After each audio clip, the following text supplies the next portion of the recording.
Okay, so Merry Christmas, everybody. Happy December. Today I am very excited because I want to do a baking video with you. I'm going to be making two different kinds of cookies.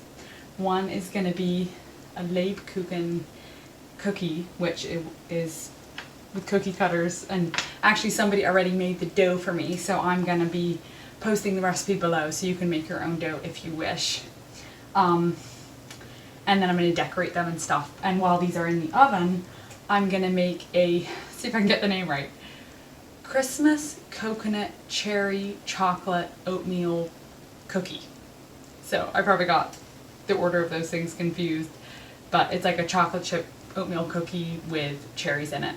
Out of this world, love it. Oh, and coconut, it's like my favorite thing. So, alright, let's get started. So, and of course, while we work, I'm going to just chat with you about different things about Christmas in the Bruderhof and Christmas in my family and different things. As you can see, my kitchen is all decorated for Christmas. My neighbor actually did it. I can't take any of the credit. So I'm just rolling out the dough, nice and even. At least I'll try to make it even. I'm going to be, obviously we're going to be eating these cookies, but I know some people here who make these cookies and then they make really beautiful decorations on them, or which I'll do a little bit, probably not as pretty as some people, but this is stuff called royal icing, and it kind of hardens, and anyway, some people use it, they decorate their trees with these decorated cookies, so I've seen that. But I think we'll be eating these today. Alright, so just get that nice and even. I don't like them too thin, otherwise they get crunchy. Okay, so I'm going to do the star cookie cutter first. So, like I think I've told you before, probably even in past Christmas videos or past years, for our communities, Christmas is a really special and important season. So we definitely celebrate Advent. We do the 4 Sundays of Advent, just looking forward. And it's especially with the kids. I think that's like the best part, is looking forward to Christmas with the children.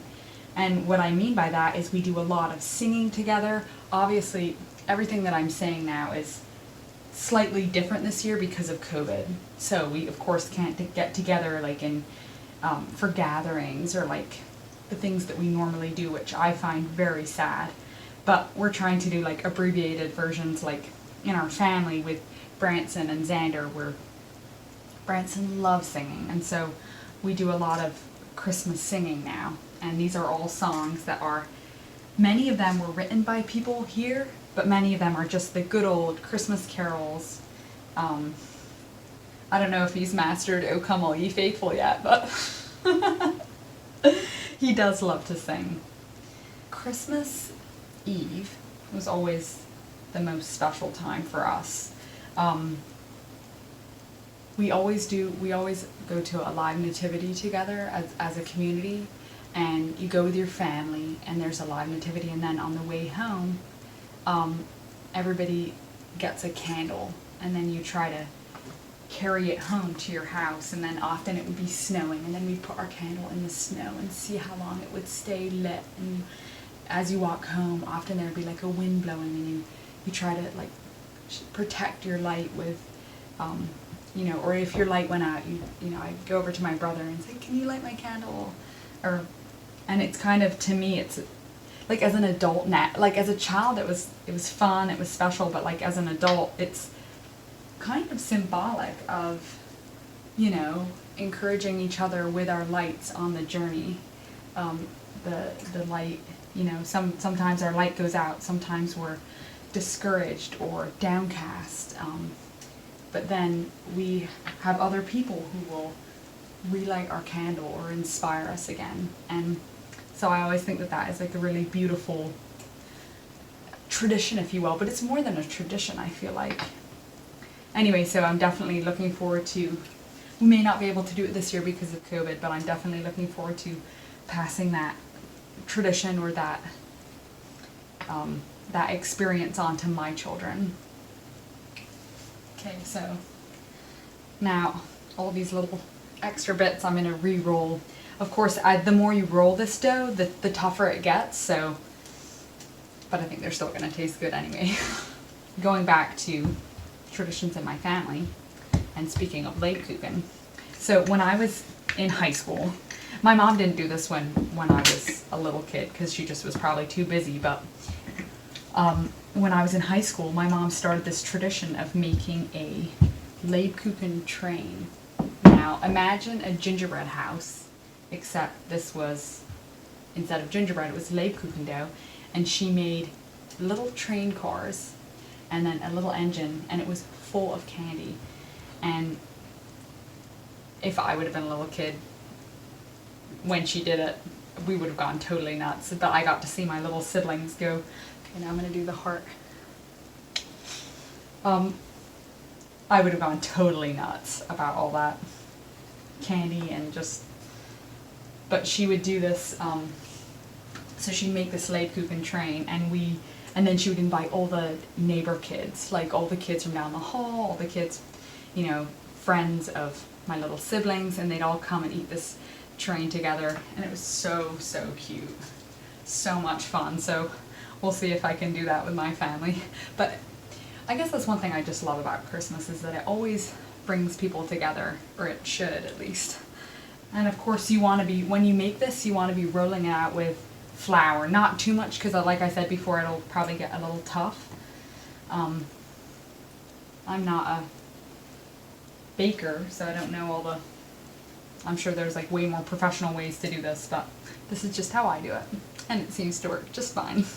So some people I know also put, will dip these in chocolate, or they'll put like a lemon icing on top, which is also very tasty.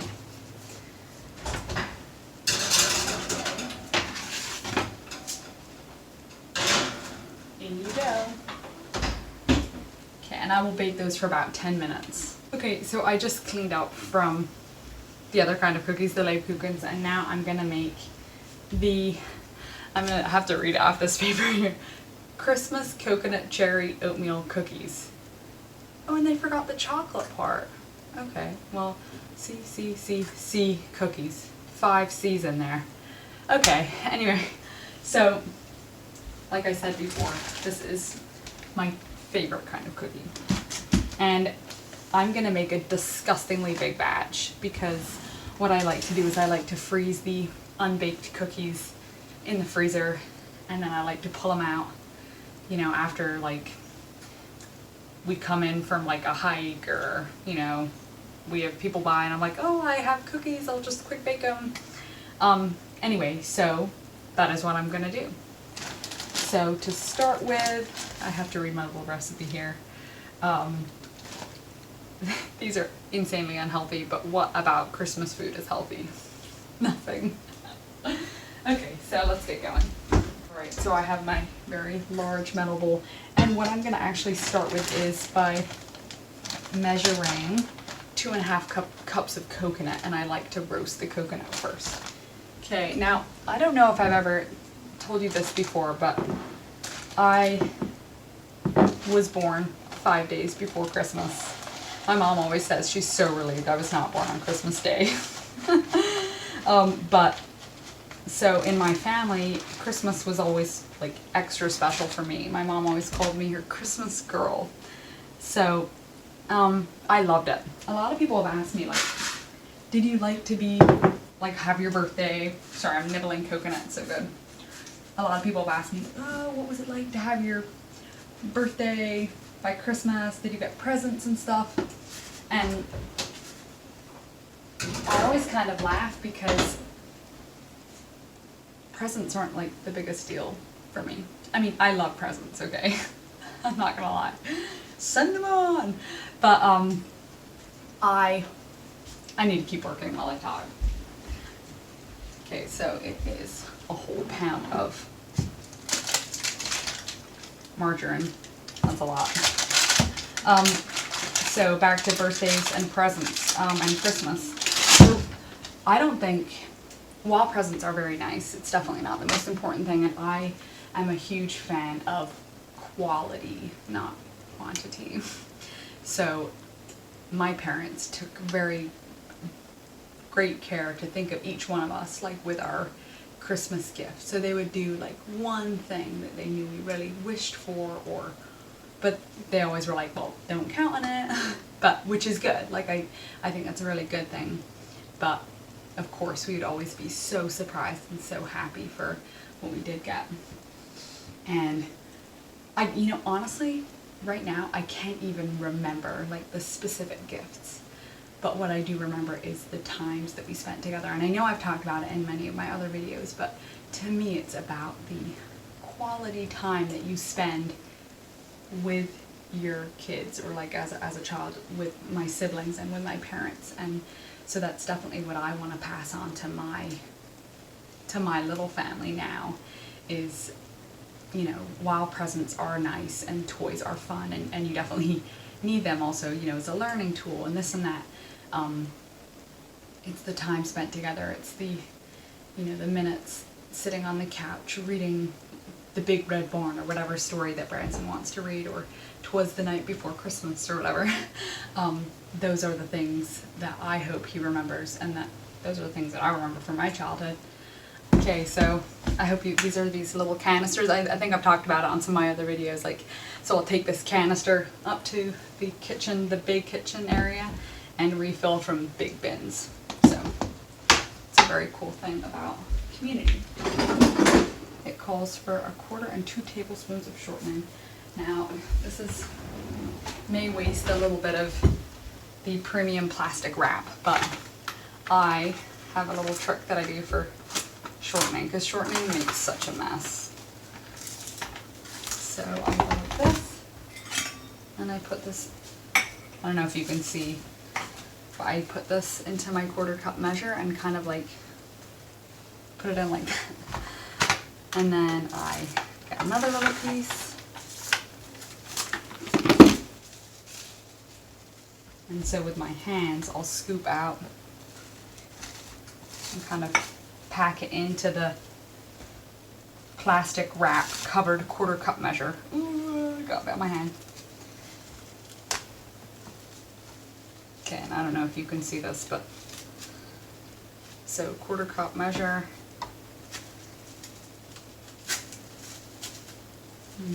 Dump it in, and there you go. Clean 1/4 cup measure. And I'm sorry, that is a little bit of a waste of plastic, and then I'm going to add 2 tablespoons. This is about a tablespoon. Sorry, I'm kind of guesstimating here. I usually try to follow the recipe exactly, but not today. Okay, so I like to use an electric beater, but today I will be doing this by hand so I can talk. That beater makes a very loud noise. Okay, so 2 cups of sugar and 1½ cups of brown sugar.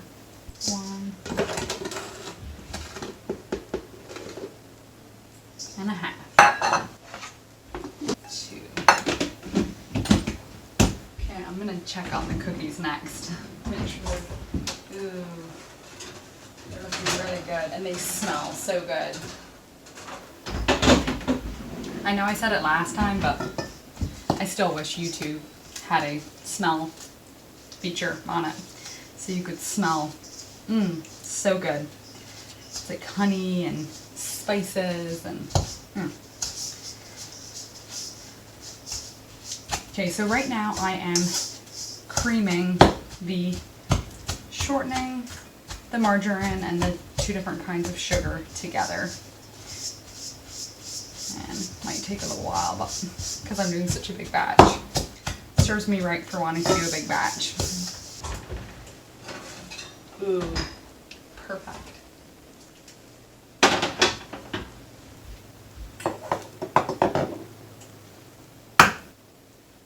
Five eggs and then a bit of vanilla, which I will add.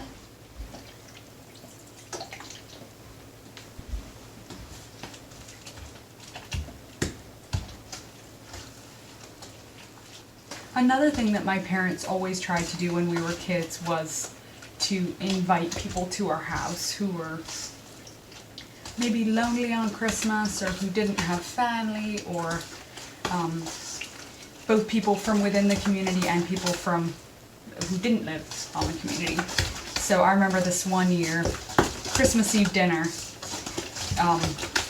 actually it was my little brother had befriended an older gentleman who lived, I don't even remember where he lived, but he lived in the locality, and he and my dad would visit him and like bring him food. He wasn't well off, but he was an incredible musician who was suffering from Parkinson's disease, and he in his prime he had played just amazing guitar. Anyway, I just remember this one year he came to Christmas Eve dinner, and it was he played Christmas songs on his guitar, and every time he didn't quite manage to do the chords or whatever, he would just feel so bad, but I just remember it being so beautiful. And what is that to me, that was such a wonderful example from my parents of the gospel being acted upon, welcoming those that don't have a home into your home. And so that was a really memorable and special Christmas. And then another year we had an older couple from the community join us who they had never had children, and they just wanted to experience Christmas with a family with children. And I mean, I was in high school, obviously, so it was my younger siblings, were the little kids. But I just also remember that being really awesome. So again, these are all like the things that I did with my family, things that Chris did with his family. Those are the things that I want to keep bringing to my children. Anyway, so wow, 6 1/4 cups of flour. It's a lot. If Branson were here, he'd be helping me count. So that's 1, 2, and 1/4. Okay, so I just show you the bowl. It's really full. It's gonna make a lot of dough. I can't wait. Okay, so my little recipe here says 2 1/2 teaspoons of baking soda. Guess this is the rising agent. Salt, 1/2 tablespoon, and then the oats, 2 1/2 cups of oats. 1, 2 1/2. Wow, this is gonna make way more dough than I thought. Oh my gosh. And then the coconut, okay, I think this is gonna be roasted enough. I don't want to overdo it because of course this is going to go back into the oven again. Okay, so I'm going to just set that aside, and I'm going to do the glace cherries next. So I have the festive colors, red and green. And what I'm going to do is, and I will definitely post the recipe below. I won't do the huge recipe. I'll cut it in half for you, so in case this will be too much. Maybe it won't be. Maybe you'll be like me and just want to have just tons and tons and tons of cookies. Because like I said, if you freeze the cookie dough into rounds, then whatever. Then you can have them for a while. And sometimes a Christmas cookie in like February tastes better than a Christmas cookie on Christmas Eve. That's just my experience.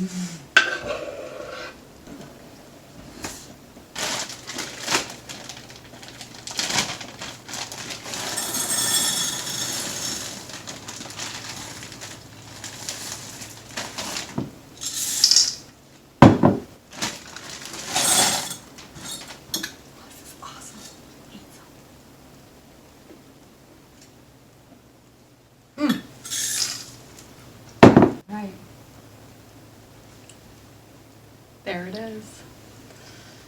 So I'm gonna roll, I think I'm just gonna roll all these. All right, well, I'm gonna go make a cup of coffee before I start on this next project. I mean, it's gonna be a project.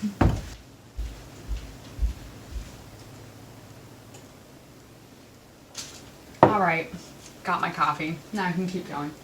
So Branson made that wreath that I posted a picture of with pine cones, and he had so much fun making it. But then I actually hung it on the wall once and it fell down and the whole thing broke, so I had to quickly glue it back together before he could see. Felt terrible. Oh well, I guess that's how it is. But yeah, he also just loved decorating the tree. And when I was a kid, actually, I just was remembering this when I saw him decorating the tree and he got so into it. But each one of us kids had, my mom called it an Advent branch. And it was like a pine branch, like a Christmas tree branch about, about this big, that would hang above our beds or like in our room somewhere. And then we could decorate it however we wanted to. Which was, I thought, like a really fun idea for if you don't want your kids to decorate the tree. Obviously, I decided this year I'll just let Branson have the lower half. Anyway, but we'll have to see, like, once Xander gets older, obviously, how that'll all be. But it was like a really good memory that I have of like falling asleep at night and just like looking up at my the ornaments hanging above me. Kind of like sleeping under the Christmas tree every night. Which, by the way, is definitely something we do. Last year, though, I thought Branson would want to sleep under the tree. Of course, he was 2, so it's pretty little still. But he was way too excited. Like, he just was so excited that he did not fall asleep. And finally, at 10:30, I just was like, Chris, this kid needs to go to bed in his own bed. So we took him, and then he, of course, fell asleep instantly, but I think he was just so excited. So, but I think this year he'll probably get it better.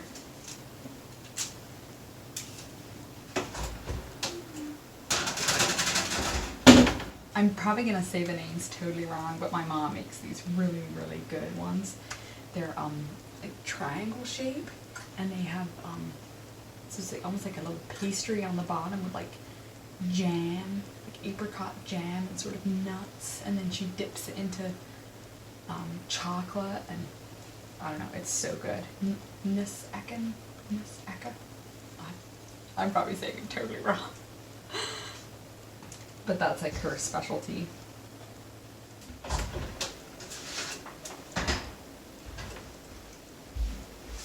Ooh. I think they're good.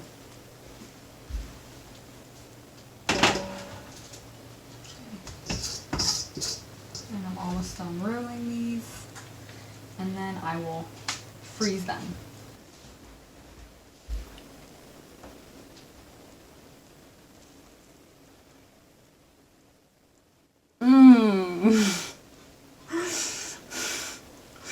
Merry Christmas!